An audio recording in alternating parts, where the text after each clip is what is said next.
La Cámara de Diputados de Chile, con la colaboración de la Dirección de Organización y Social del Ministerio Secretaría General de Gobierno, presenta en su serie de educación ciudadana el video La democracia y los tres poderes del Estado.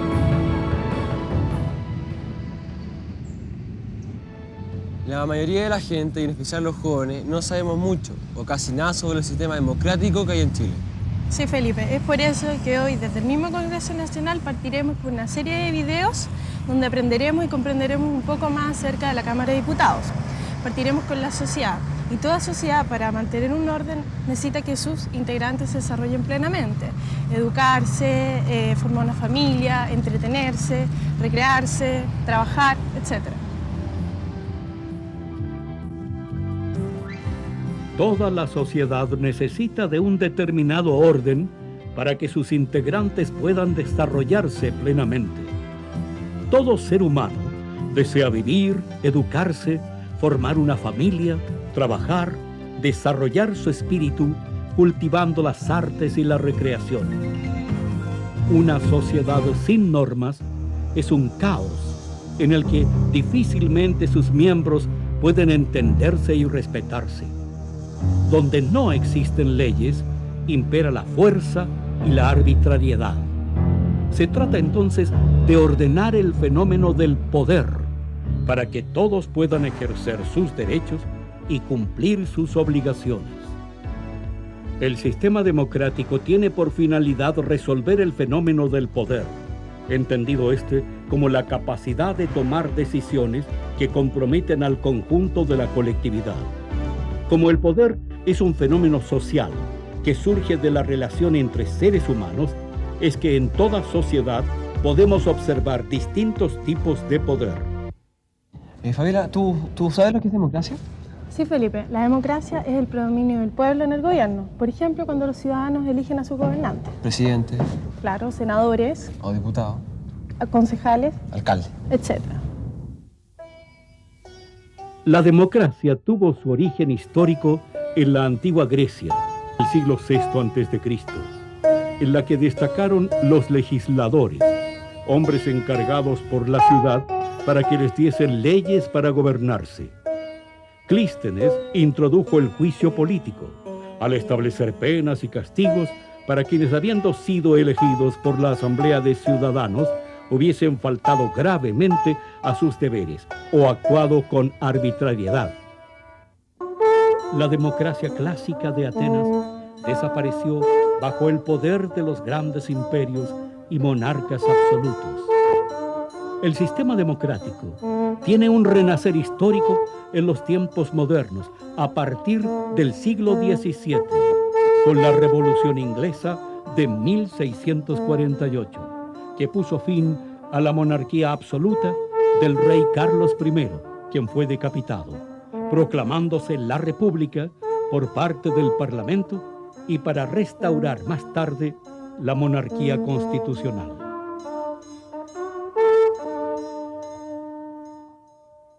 En el siglo XVIII, la independencia de los Estados Unidos de América en 1776 y la Revolución Francesa de 1789, que proclamaron los derechos del hombre y del ciudadano, incentivaron el proceso de independencia de los territorios americanos, que pertenecían a la corona española. Todos estos acontecimientos van asociados al proceso constitucionalista del siglo XIX, por el cual todos los países que lograban la independencia establecían en un texto los derechos y obligaciones de los gobernantes y de los ciudadanos, como una manera de poner fin al poder político que antes ejercían los monarcas. El pueblo se constituye en el soberano, título que antes recaía en el rey. El pueblo soberano elige y delega a sus autoridades por un periodo determinado y a los diputados y senadores al Congreso Nacional, máxima expresión de la soberanía nacional. Surge así el concepto de ciudadano como una persona situada en la realidad siempre cambiante y susceptible de ser perfeccionada. En Chile, el proceso constitucionalista ha tenido un desarrollo que ha recogido los cambios históricos de nuestro país, desde el proceso de independencia, con el Reglamento Constitucional de 1812, pasando por las constituciones de 1818, 1822, 1823, 1828, 1833, 1925 y 1980, las que han dado forma a nuestro sistema político. Un principio básico contenido en la teoría constitucional moderna es la división de los poderes del Estado, como para distribuir y compensar el poder que antes estaba en las manos exclusivas del soberano absoluto. Por eso los poderes que constituyen el Estado de Chile en la Constitución son el Poder Ejecutivo, constituido por la administración pública encabezada por el Presidente de la República; el Poder Judicial, constituido por los tribunales de la República, encabezados por la Corte Suprema; y el Poder Legislativo, constituido por la Cámara de Diputados y el Senado, que constituyen el Congreso Nacional. El Poder Ejecutivo y el Poder Legislativo, esto es, el Presidente de la República y el Congreso Nacional, son los elegidos por el pueblo, para que juntos elaboren las leyes. Por ello son elegidos por un período determinado. En el Congreso Nacional, compuesto por la Cámara de Diputados y el Senado, reside la soberanía de la nación, pues ellos han sido elegidos para representar a la nación toda.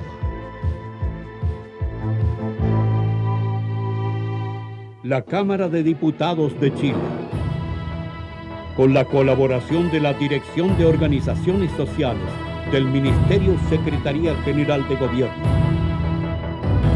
presentó en su serie de educación ciudadana el video La democracia y los tres poderes del Estado.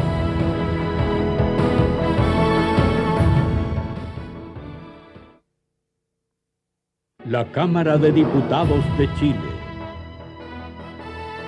con la colaboración de la Dirección de Organizaciones Sociales del Ministerio Secretaría General de Gobierno, presenta en su serie de educación ciudadana el video El Poder Legislativo y la Cámara de Diputados. El Poder Legislativo surge como consecuencia de la teoría constitucional de dividir los poderes del Estado, con la finalidad de evitar la concentración del poder en manos del monarca, quien hasta el siglo XVIII aparece como jefe del Poder Supremo, juez del reino. Un hito significativo en esta evolución del poder legislativo fue la independencia de los Estados Unidos en 1776 y la creación del Congreso de la Unión, y la Revolución Francesa en 1789, con la convocatoria a los Estados Generales. La Constitución del Parlamento de Chile data del 4 de julio de 1811, siendo el cuarto país en el mundo que adoptó este sistema. El Poder Legislativo y el Poder Ejecutivo, ambos elegidos por el pueblo, son llamados poderes colegisladores, por cuanto a ellos les compete la discusión y aprobación de las leyes. El Poder Legislativo elabora leyes y el Poder Ejecutivo vela por su cumplimiento en su acción gubernativa. El Poder Ejecutivo, esto es, el Presidente de la República y sus ministros de Estado, intervienen en la formación de las leyes y participan en la discusión de las normas, así como en la elaboración de las observaciones que formule el Presidente de la República. Nuestra tradición republicana ha sido marcadamente presidencial. No obstante, el carácter esencialmente representativo del Congreso o Poder Legislativo ha hecho que éste haya desempeñado siempre un papel esencial en el desarrollo político del país.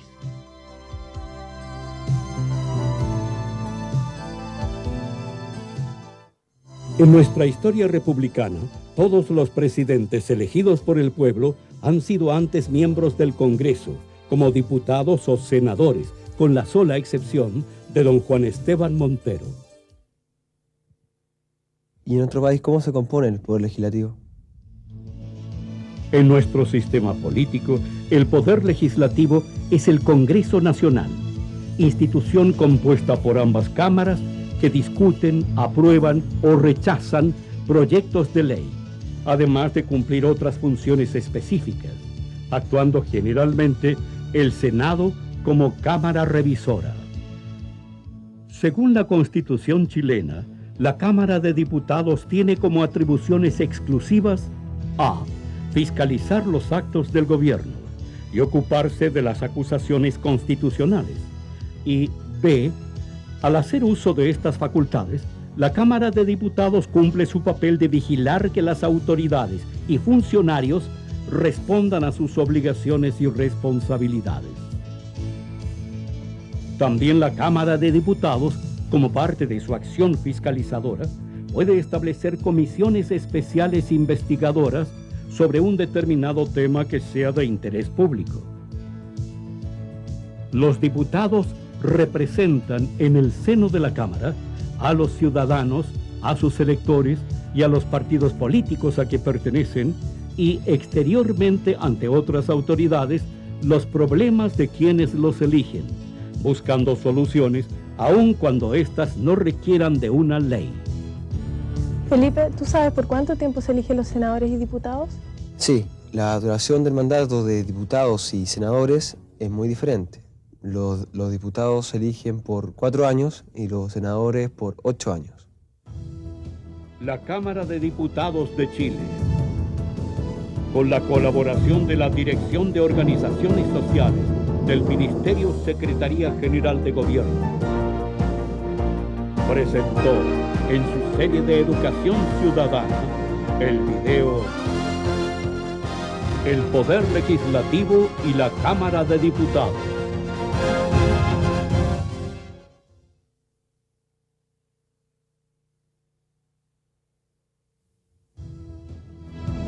La Cámara de Diputados de Chile,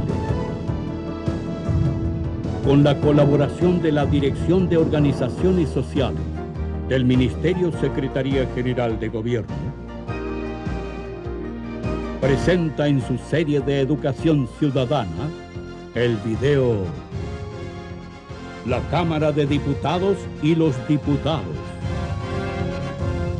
Fíjate, Fabiola, que la historia nos enseña, o nos ha enseñado, que no hay democracia sin Congreso. Sí, y el Congreso es fundamental en el ordenamiento político de una nación y tiene sus raíces en los intentos del pueblo por abrir cauces participativos que limiten el poder político absoluto. Un hito en este proceso fue la Carta Magna de 1215, que los nobles y burgueses hicieron firmar al rey inglés Juan Sin Tierra y que dio inicio al Parlamento británico. Desde los albores del proceso de independencia, la institución del Congreso Nacional responde a muy antiguas tradiciones hispanas, que se remontan al derecho foral español, los derechos que tenían algunas ciudades dentro del Reino de España, y a la obra y enseñanza de San Isidoro de Sevilla. Ya en el siglo XII aparecen las Cortes de Aragón, en 1163, y de León, en 1188, como órganos consultivos constituidos por nobles, clero y burgueses, que tuvieron gran injerencia, especialmente en el establecimiento de los tributos como una forma de limitar el poder real. Cuando el 18 de septiembre de 1810, en la sala del Tribunal del Consulado, hizo uso de la palabra el procurador de la ciudad de Santiago, don José Miguel Infante, para defender la necesidad de constituir una junta gubernativa, lo hizo fundado en las más antiguas tradiciones jurídicas de la península. La misma idea se recoge en el acta de dicha sesión. señalándose que el poder radicará en dicha junta mientras se convocaban y llegaban los diputados de todas las provincias de Chile para organizar lo que debía regir en lo sucesivo. ¿A qué no sabes cuándo hubo por primera vez elección de diputados? Sí, el 15 de diciembre de 1810 se convocó a la primera elección de diputados. El 15 de diciembre de 1810 se convocó a la elección de diputados al Congreso Nacional. En marzo de 1811 se verificaron las elecciones, que dieron mayoría a los patriotas frente a los realistas. Y el 4 de julio de 1811 se instala el primer Congreso Nacional.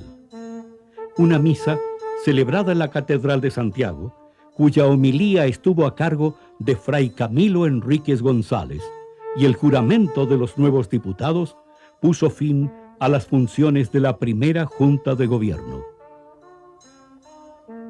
Transcurrido el proceso de independencia, a partir de 1828, se instala en forma permanente el sistema bicameral y se comienzan a contar los períodos legislativos.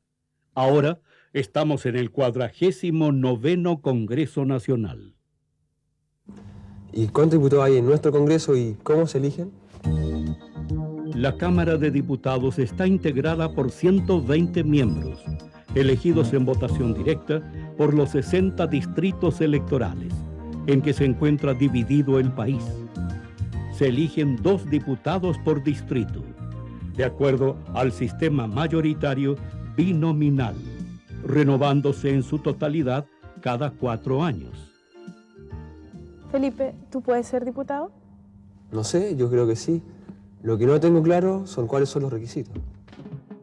Para ser elegido diputado, se requiere ser ciudadano con derecho a voto, tener cumplidos 21 años de edad, haber cursado la enseñanza media o equivalente y tener residencia en la región a que pertenezca el distrito electoral correspondiente.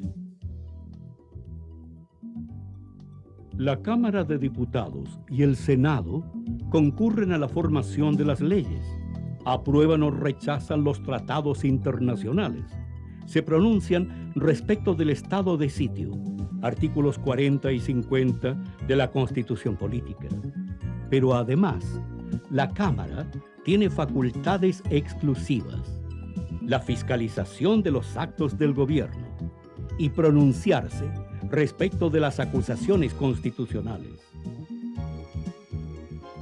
Los diputados no pueden ser condenados por las opiniones que manifiestan y los votos que emitan en el desempeño de sus funciones durante las sesiones de sala y de comisión, a objeto de poder expresar libremente sus opiniones. Sin embargo, deben cumplir en su condición de ciudadanos con todas las disposiciones legales que rigen en nuestro país. El Congreso abre sus sesiones ordinarias el día 21 de mayo de cada año y las cierra el 18 de septiembre. El período extraordinario de sesiones, que puede ser convocado por el presidente de la República o por el presidente del Senado en la autoconvocatoria, se extiende desde el 19 de septiembre de cada año hasta el 20 de mayo del año siguiente. La Cámara de Diputados y el Senado no pueden entrar en sesión ni adoptar acuerdos sin la concurrencia de la tercera parte de sus miembros en ejercicio. Es lo que se denomina quórum. En nombre de Dios y de la patria, se abre la sesión. La Cámara de Diputados de Chile, con la colaboración de la Dirección de Organizaciones Sociales del Ministerio Secretaría General de Gobierno, presentó en su serie de educación ciudadana el video La Cámara de Diputados y los Diputados.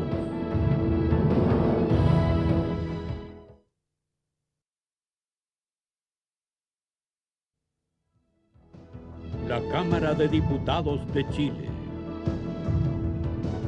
con la colaboración de la Dirección de Organizaciones Sociales del Ministerio Secretaría General de Gobierno. Presenta en su serie de educación ciudadana el video Formación de la Ley. Tenemos claro cuáles son los poderes del Estado y principalmente el poder legislativo. Lo que son los diputados, cómo se eligen y sus principales tareas, como es la formación de leyes. En el proceso de formación de ley intervienen el Presidente de la República y el Congreso Nacional. Es decir, la Cámara de Diputados y el Senado. Los proyectos de ley pueden ser iniciados por el Presidente de la República o por cualquier parlamentario, sea este diputado o senador. En caso de la iniciativa sea del Presidente de la República, esta se materializa a través de un mensaje que el primer mandatario dirige al Congreso Nacional y en el cual expone las razones por las que solicita la aprobación del respectivo proyecto de ley. Cuando la iniciativa es de algún parlamentario, sea diputado o senador, esta se materializa por medio de una moción que expone las razones por las cuales se solicita la aprobación del respectivo proyecto de ley. ¿Sabías tú que existen ciertas materias de ley que son de iniciativa exclusiva del Presidente de la República? ¿Sí? ¿Y cuáles son? Es necesario hacer presente que existen ciertas materias de ley en las que el respectivo proyecto no puede iniciarse por medio de mociones parlamentarias, sino que exclusivamente a través de mensajes del Presidente de la República.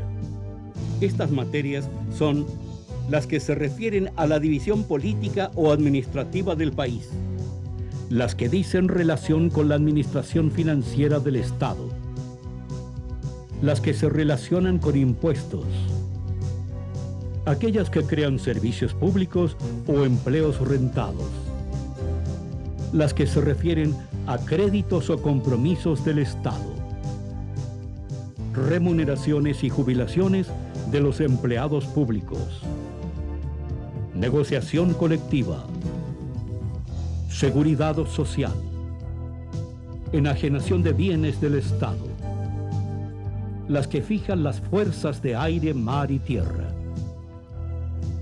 ¿A qué se le llama origen en el proceso legislativo? Apuesto que no sabes. Se llama origen en el proceso legislativo a la Cámara, sea la de Diputados o el Senado, en que se presenta inicialmente un determinado proyecto de ley. La regla general es que los proyectos de ley puedan tener su origen en cualquiera de las cámaras, aunque hay ciertas materias que solo pueden tener su origen en una de ellas. Tenemos así que aquellos proyectos de ley que digan relación con impuestos, con el presupuesto de la nación y sobre reclutamiento, solo pueden tener su origen en la Cámara de Diputados. Los proyectos de ley que se refieren a amnistía y sobre indultos generales solo pueden tener su origen en el Senado. La tramitación de todo proyecto de ley comienza en la Cámara de origen, la que casi siempre es la Cámara de Diputados. El estudio del proyecto se hace primeramente en la Cámara de origen por la comisión correspondiente, la que está formada por un grupo de parlamentarios especialistas en la materia. Una vez que la comisión ha estudiado el proyecto, ésta emite un informe, el que pasa a la sala de la Cámara de origen para su discusión y votación por la totalidad de sus miembros. Generalmente un proyecto de ley que no es aprobado en la Cámara de origen no llega a convertirse en ley. El proyecto de ley que es aprobado en la Cámara de origen pasa a la Cámara revisora. El estudio del proyecto aprobado por la Cámara de origen también es estudiado y analizado por la comisión respectiva de la Cámara revisora, la que igualmente está integrada por un grupo de parlamentarios especialistas en la materia. Esta comisión también emite un informe sobre el proyecto para ser conocido por la sala. El informe emitido por la comisión pasa a la sala de sesiones de la Cámara revisora para la discusión y votación por la totalidad de sus miembros. ¿Qué pasa si la Cámara de Diputados y el Senado no están de acuerdo con el texto de un proyecto de ley?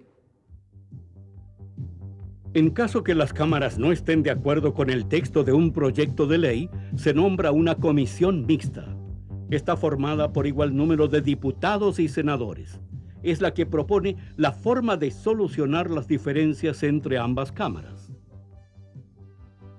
Durante el proceso de formación de la ley, el presidente de la República puede solicitar que el proyecto sea tratado en forma rápida por la Cámara en que se encuentra en tramitación. El presidente de la República puede hacer presente 3 tipos distintos de urgencias. Dependiendo de estas, será el plazo que tendrá la Cámara respectiva para despachar el proyecto. Simple urgencia, 30 días. Suma urgencia, 10 días. Discusión inmediata, 3 días. No todas las leyes necesitan igual mayoría para ser aprobadas. Dependiendo de la categoría de las mismas, la mayoría necesaria para su aprobación será superior. Las leyes que interpretan preceptos constitucionales necesitan para su aprobación las 3/5 partes de los diputados y senadores en ejercicio. Las normas legales a las que se les confiere el carácter de ley orgánica constitucional requerirán para su aprobación de las 4/7 partes de los diputados y senadores en ejercicio. Las normas legales de quórum calificado requerirán para su aprobación la mayoría absoluta de los diputados y senadores en ejercicio. Las leyes comunes se aprueban por la mayoría de los diputados y senadores presentes. Una vez que el proyecto de ley ha sido aprobado por ambas cámaras, este se remite al presidente de la República, quien puede aprobarlo o vetarlo. Cuando un proyecto de ley es aprobado por ambas cámaras, se remite al presidente de la República, quien lo aprueba o lo veta. ¿Y qué es el veto presidencial?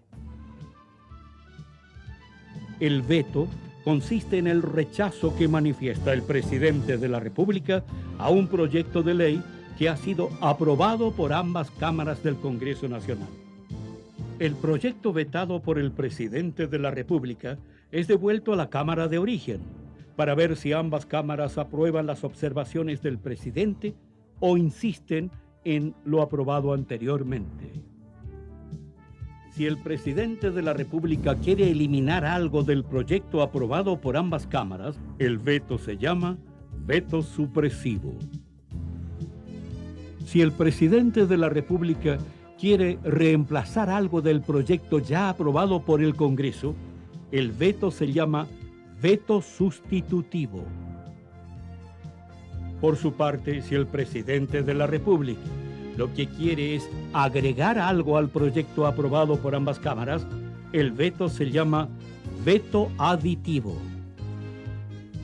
Cuando el presidente de la República está de acuerdo con el proyecto de ley aprobado por ambas ramas del Congreso Nacional, procede a promulgación. Este es el acto por el cual el Poder Ejecutivo reconoce la existencia de una ley y ordena su cumplimiento. Ello se hace efectivo mediante la dictación de un decreto supremo, del cual debe tomar razón la Contraloría General de la República. Una vez que la Contraloría General de la República ha tomado razón del decreto promulgatorio, se procede a la publicación de la ley.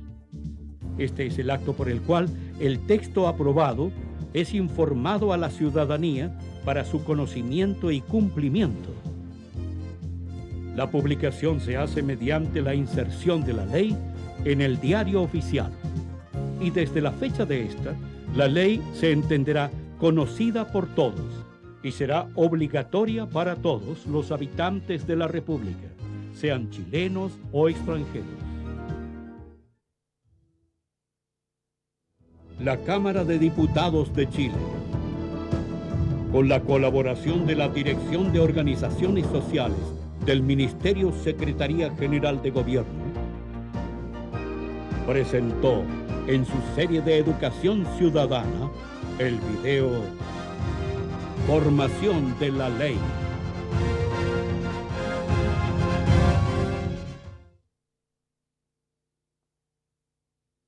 La Cámara de Diputados de Chile, con la colaboración de la Dirección de Organizaciones Sociales del Ministerio Secretaría General de Gobierno, presenta en su serie de educación ciudadana el video Concepto de Ley. Todo país tiene su propio ordenamiento jurídico para regular la vida en sociedad, y lógicamente Chile tiene el suyo. Pero la característica más importante de todo ordenamiento jurídico, y lógicamente del nuestro, es que se trata de un sistema que está estructurado jerárquicamente. Unas normas prevalecen sobre otras. Las normas superiores predominan sobre las inferiores. Las normas inferiores deben respetar las superiores. La mejor forma de graficar esta característica de la jerarquización que debe tener todo ordenamiento jurídico es mediante la figura de una pirámide. En la parte superior de la pirámide se encuentra la Constitución. A continuación, y hacia la base inferior de la misma, se ubican las leyes en sentido amplio y estricto. Luego se encuentran los tratados internacionales. A continuación, los decretos con jerarquía de ley. Después, los decretos propiamente tales, las ordenanzas, las resoluciones y finalmente las instrucciones. Como hemos visto, la Constitución política es la norma fundamental de nuestro ordenamiento jurídico. Es la norma de mayor jerarquía. La Constitución establece las bases de la organización del Estado y la forma de gobierno. Fija las atribuciones y los límites en el ejercicio de los distintos poderes públicos. Establece también las garantías y los derechos fundamentales de las personas. Las demás normas que conforman el ordenamiento jurídico no pueden contradecir a la Constitución y deben subordinarse a ella, ya sea de manera formal como también de manera material. La subordinación formal significa que las otras normas que conforman el ordenamiento jurídico deben crearse por los órganos y mediante los procedimientos que la propia Constitución establece. La subordinación material significa, por su parte, que las otras normas que conforman el ordenamiento jurídico no pueden contradecir el contenido de la Constitución. Se llama poder constituyente a aquel que dicta la constitución política de un país, como también a aquel poder que, una vez vigente la Carta Fundamental, queda habilitado para introducirle las modificaciones que las necesidades sociales aconsejen. Dentro de este ordenamiento jurídico, la norma inmediatamente inferior a la Constitución es la ley. La ley es solo un tipo de norma jurídica. Es la más común, pero no es la única. En sentido estricto, las leyes son las normas jurídicas aprobadas por el Poder Legislativo, en la forma establecida por la Constitución política. Para la dictación de una ley, el Poder Legislativo debe adecuarse al procedimiento establecido en la Constitución. En el proceso de formación de la ley, se distinguen 5 etapas fundamentales. 1. La iniciativa, la que implica quién presenta el proyecto respectivo. 2. La discusión, la que se realiza en ambas cámaras del Congreso Nacional. 3. La aprobación, la que debe ser por ambas cámaras y por el presidente de la República. 4. La promulgación. La hace el presidente de la República y es el acto por el cual se reconoce la existencia como ley y se ordena el cumplimiento. 5. La publicación. Se hace en el Diario Oficial para que la ley sea conocida por toda la gente y pueda ser cumplida. Las principales características de toda ley son tres. Primeramente, se debe destacar que las leyes son de carácter general, es decir, alcanzan a la totalidad de las zonas. La segunda característica de las leyes es que son permanentes, tienen una permanencia en el tiempo, la que se llama vigencia. Finalmente, la tercera característica de la ley es que es obligatoria. Debe cumplirse y quien no lo haga podrá ser sancionado.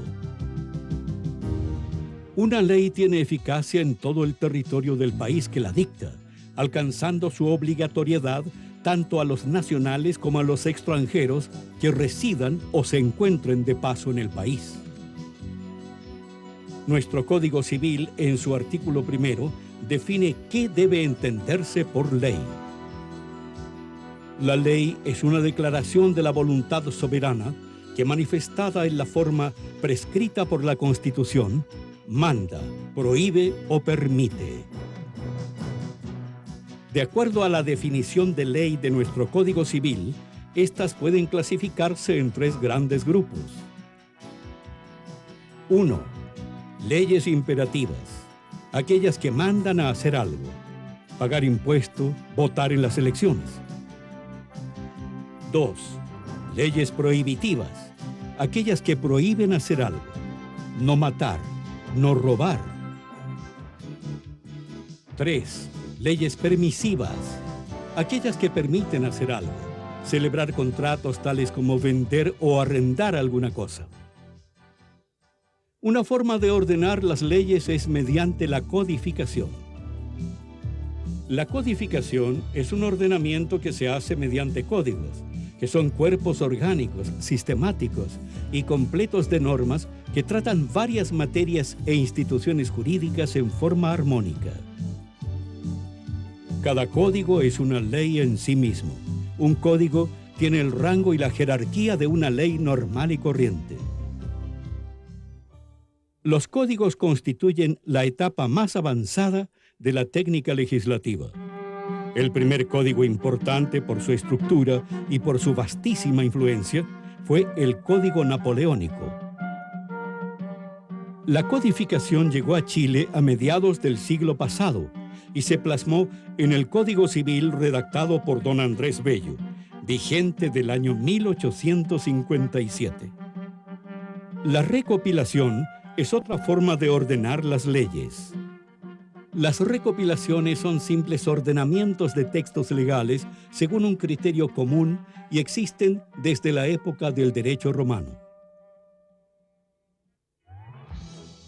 Las recopilaciones son colecciones de leyes agrupadas según su orden cronológico o según su materia, pero conservando cada ley su propia individualidad, su número, su fecha, su articulado interno, etc. Continuando con la jerarquización, como características de todo ordenamiento jurídico, debemos decir que dentro del ordenamiento jurídico de un país, y por lo tanto también en el caso de Chile, deben considerarse los tratados internacionales que se hayan suscrito con otros países. Los tratados internacionales son aquellas convenciones celebradas entre dos o más miembros de la comunidad internacional con el objeto de regular sus relaciones y establecer derechos y obligaciones recíprocas.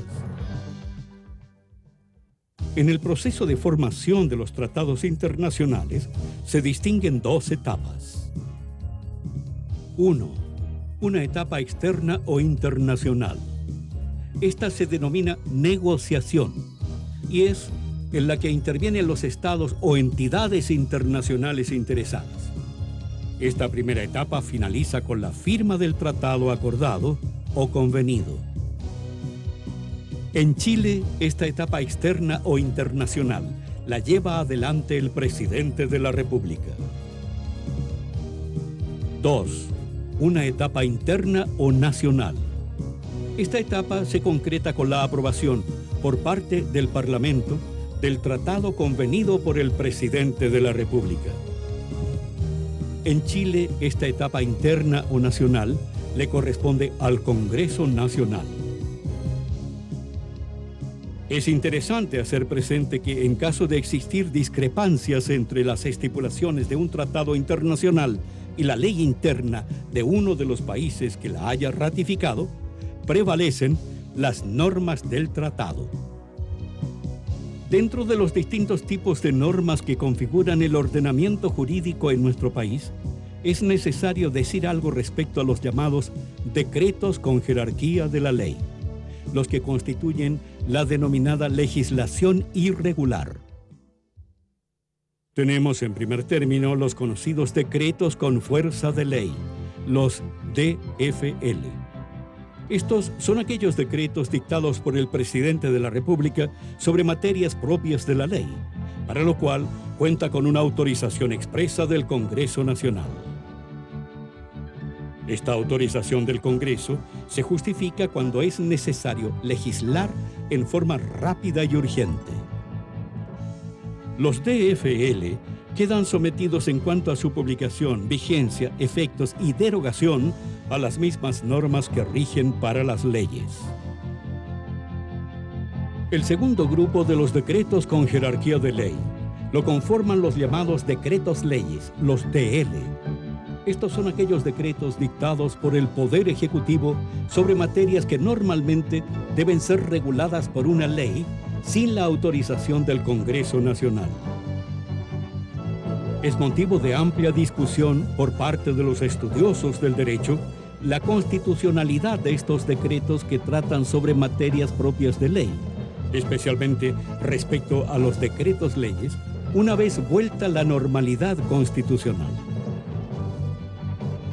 Siguiendo con el conocimiento de las disposiciones que conforman nuestro ordenamiento jurídico, algo debemos decir al respecto de los decretos propiamente tales.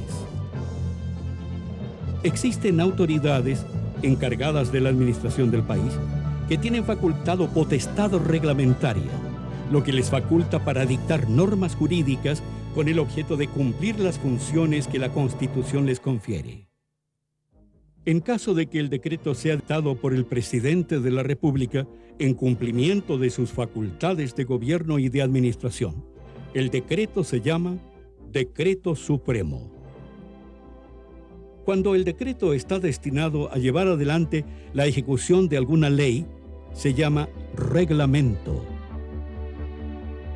Continuando con señalar las normas que configuran nuestro ordenamiento jurídico, debemos referirnos a las ordenanzas. Estas son normas emanadas de la autoridad municipal para regular materias relativas al funcionamiento y organización comunal, alcanzando sus efectos solo al respectivo territorio. Luego, dentro de nuestro ordenamiento jurídico, tenemos las resoluciones. Estas son aquellas normas dictadas por los jefes de servicio descentralizados. Se dictan para la buena administración del respectivo servicio público, alcanzando sus efectos a los particulares, aunque no sean funcionarios de ese servicio. Finalmente nos referimos a las instrucciones, que podríamos decir son la última categoría de las normas que conforman nuestro ordenamiento jurídico. Las instrucciones son aquellas comunicaciones que los funcionarios superiores de la administración pública dirigen a sus subordinados, indicándoles la manera de aplicar una ley o un reglamento o señalándoles las medidas que se deben adoptar para el mejor funcionamiento del respectivo servicio público. Estas instrucciones, cuando tienen un carácter general, reciben el nombre de circulares y alcanzan a todos los funcionarios del respectivo servicio público. Por el contrario, cuando se dirigen a uno o más funcionarios en particular, alcanzando en sus efectos solo a ellos, se llaman oficios. Hemos dado así una somera explicación de lo que debe entenderse por el ordenamiento jurídico imperante en Chile, ese conjunto de normas que regulan nuestros derechos y obligaciones al vivir en sociedad.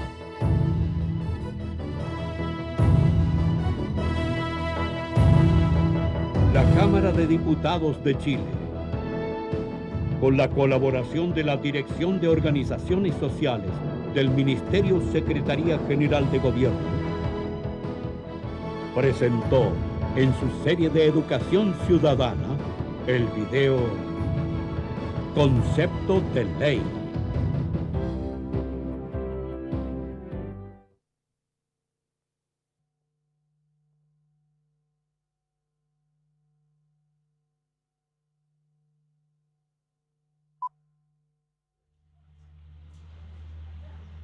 Bienvenidos al Congreso Nacional.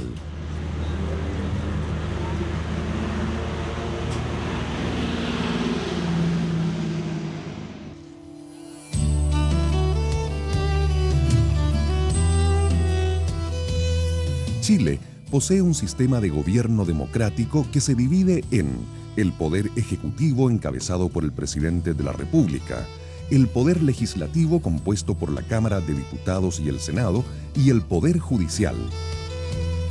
En la actualidad, el Congreso Nacional está ubicado en la ciudad de Valparaíso, Quinta Región, edificio que recibe durante todo el año a diferentes delegaciones de visitas que, como ustedes, tienen interés en apreciar cómo y dónde se generan las leyes.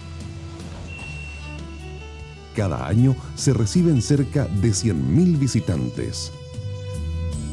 Para efectuar su visita, se han designado funcionarios que conducen por los diversos sectores del Senado y la Cámara de Diputados. Este edificio de 63.000 metros cuadrados se compone de 2 torres y una placa y fue diseñado de acuerdo a los requerimientos de las funciones que en él se desarrollan. En las torres se ubican las oficinas de los parlamentarios, mientras que en la placa se encuentran 2 grandes salas llamadas hemiciclos, una destinada al Senado y otra a la Cámara de Diputados, ambas con tribuna para el público. En el centro de esta placa se ubica el Salón de Honor del Congreso Nacional y las salas para funcionamiento de las comisiones de ambas corporaciones, las que se complementan con los sectores de oficinas administrativas.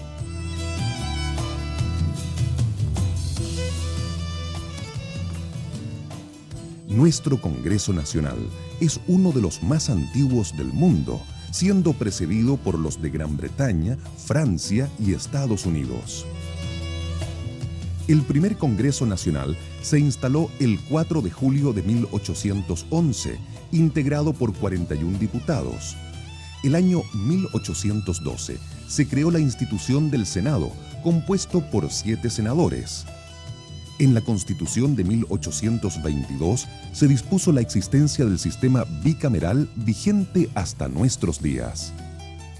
El Congreso Nacional se ha constituido en una institución fundamental de la República, legislando en los ámbitos políticos, económicos, sociales y culturales para impulsar el desarrollo de Chile.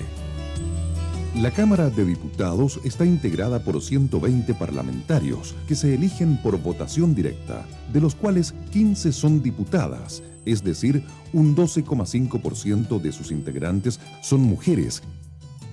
Para elegirlos, se divide el país en 60 distritos electorales que eligen a 2 por cada uno de ellos. Los diputados y diputadas duran 4 años en sus cargos, pudiendo ser reelectos. El Senado se encuentra integrado por 48 senadores, de los cuales 2 son senadoras.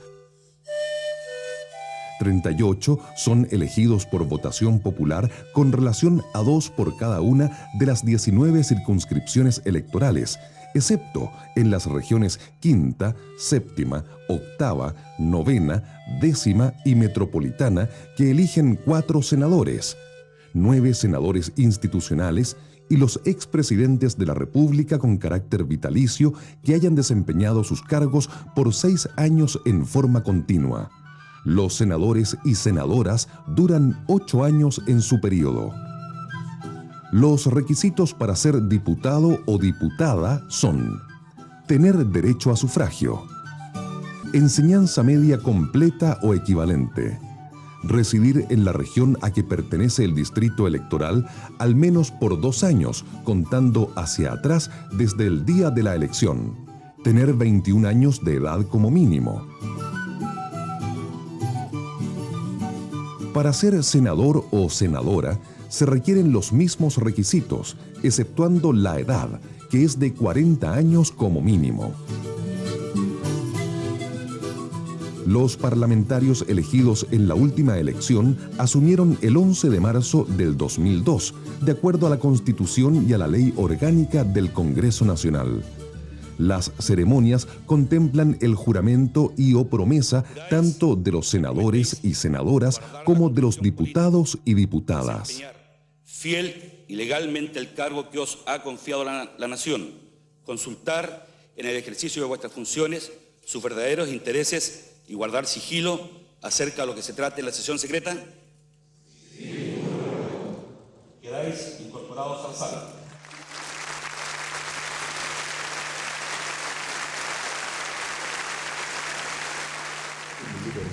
¿Juráis o prometéis guardar la Constitución política del Estado, desempeñar fiel y lealmente el cargo que os ha confiado la nación, consultar en el ejercicio de vuestras funciones sus verdaderos intereses, según el dictamen de vuestra conciencia, y guardar sigilo acerca de lo que se trate aquí en sesiones secretas?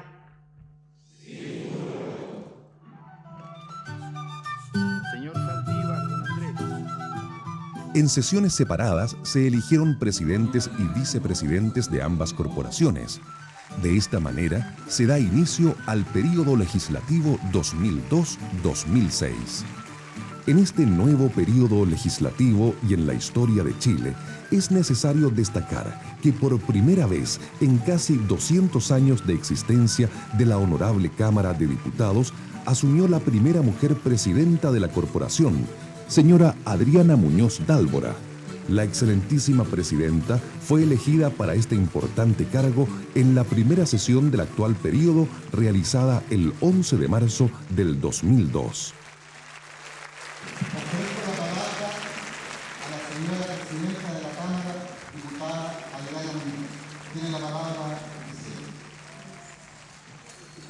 Soy la primera presidenta de esta honorable corporación tras 191 años de existencia. Asumo con emoción y alegría, junto con mis demás colegas mujeres de esta Cámara de Diputados, este momento histórico que marca un cambio en la trayectoria del Parlamento. Ojalá este hito sea visto por las mujeres desde Arica a Punta Arenas como un mensaje de estímulo y esperanza para construir más derechos e incorporarnos de lleno en la conducción del país. Cuando las mujeres ganamos espacios, es el país el que gana, porque se enriquece con nuestra inteligencia, nuestra sensibilidad y compromiso. Para que un proyecto llegue a convertirse en ley, debe ser presentado por el presidente de la República a través de un mensaje o por los senadores y diputados a través de una moción. El proyecto de ley debe ser presentado en una de las dos cámaras que conforman el Congreso Nacional. La cámara en donde ingresa el proyecto recibe el nombre de Cámara de Origen, mientras que la otra se denomina Cámara Revisora. Los parlamentarios se constituyen en sesiones de sala y de comisiones.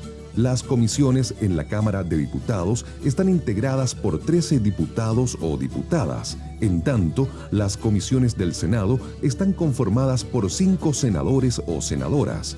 Las comisiones estudian en detalle los proyectos de ley sometidos a su consideración.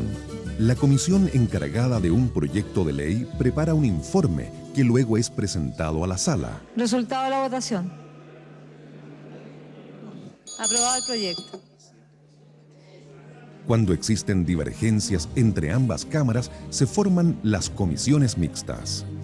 Una vez aprobado por ambas cámaras, el proyecto de ley es remitido al presidente de la República, quien lo promulga y publica en el Diario Oficial. En el Salón de Honor del Congreso Nacional se realizan los actos más solemnes de nuestra vida cívica y democrática, resaltando las ceremonias del Congreso Pleno con ocasión de la transmisión del mando presidencial. Presidente de la República, conservar la independencia de la nación y guardar y hacer guardar la Constitución y las leyes. Sí, prometo.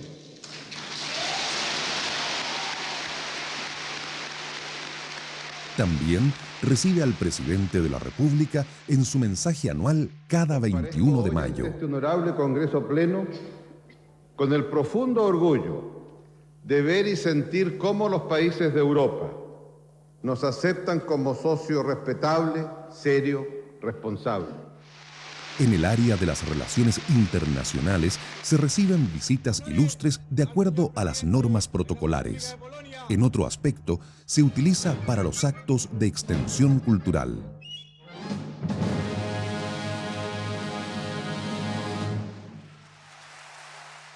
En el Congreso Nacional se mantienen una serie de esculturas y pinturas de destacados artistas nacionales e internacionales, las cuales adornan la sede legislativa.